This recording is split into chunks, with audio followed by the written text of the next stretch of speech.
Okay, hello everybody, and welcome back to the channel. Today we're diving into one of the most bizarre and fascinating true stories I've ever come across. A tale so strange it could only happen in real life. This is a Kim Jong-il production by Paul Fischer. This is a book that blends politics, history, and cinema into a gripping story of abduction, survival, and the power of storytelling. So, buckle up because we're about to explore how a dictator's obsession with movies led to the audacious kidnapping of two South Korean film legends. Paul Fisher's A Kim Jong il production tells a story so bizarre it reads more like the plot of a dark political thriller than real life. This stranger than fiction account chronicles the harrowing true tale of two South Korean film icons, Shin Sang-ok and Choi Eun-hee, who were kidnapped and smuggled into North Korea under the direct orders of Kim Jong-il, the eccentric dictator with a cinematic obsession. So during the 1950s and 1960s, Shin and Choi were South Korea's golden couple, comparable to the Brad Pitt and Angelina Jolie or Tom Holland and Zendaya of their era. Shin Sang-ok was a brash, visionary director with an impressive ability to churn out blockbuster films, while Choi Eun-hee was a celebrated actress adored by millions.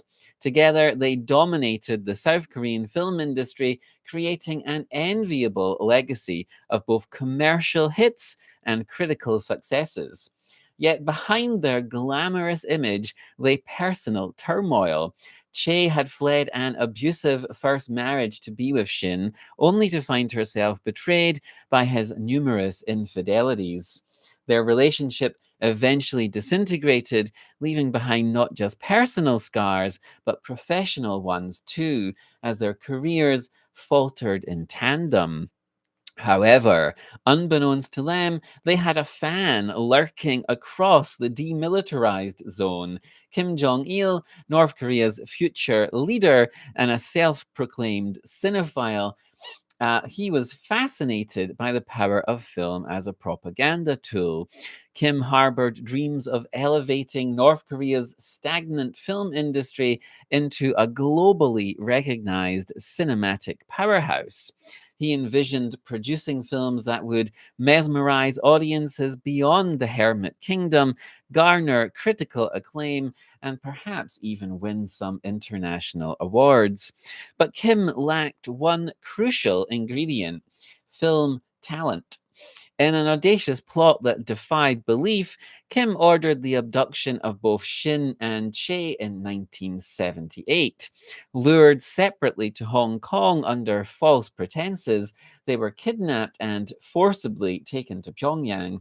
Thus began one of the most surreal chapters in cinematic history, as Fisher vividly recounts. In North Korea, Shin and Che found themselves in an Orwellian nightmare, coerced into revitalizing the country's moribund film industry under Kim's watchful eye. The book details their life in captivity, from Shin's imprisonment and re education to Che's uneasy acclimatization to a gilded cage where they were subjected to Kim's erratic whims. Fisher's narrative is peppered with moments so surreal they could only occur under a totalitarian regime obsessed with appearances. Among these are elaborate, garish parties thrown by Kim, peculiar anecdotes about his obsession with Western cinema, and the production of Pulgasari, a Godzilla like monster film that bizarrely blends kaiju fantasy with communist ideology. Shin and Che's story isn't without moments of incredible tension, including multiple escape attempts, one of which resulted in Shin being thrown into a prison camp where he was subjected to psychological and physical torture. Despite the bleakness of their ordeal, a Kim Jong il production also highlights the resilience of human spirit. Fischer masterfully balances the dark humor inherent in the absurdity of Kim's cinematic ambitions with the genuine pathos of Shin and Che's plight. Their ultimate escape, engineered through cunning and bravery, feels almost cinematic in itself, a fitting end to a tale about the power of storytelling. Beyond the sensationalism of its premise, Fisher's book offers readers a fascinating lens into life behind the Iron Curtain of North Korea. It delves into the cultural and political climate of the Hermit Kingdom during the late 20th century, shedding light on the peculiar intersection of art and authoritarianism. The book also raises profound questions about the purpose of art. Can it exist purely for propaganda, or is its value tied to freedom of expression? In the end, a Kim Jong-il production is not just an engrossing read for fans of true crime or political history, it's a compelling story about art, power, and human resilience. With its gripping narrative, well researched background, and moments of surreal absurdity, this book is an extraordinary exploration of an extraordinary episode in cinematic history. It's for anyone interested in how art can be weaponized by those in power.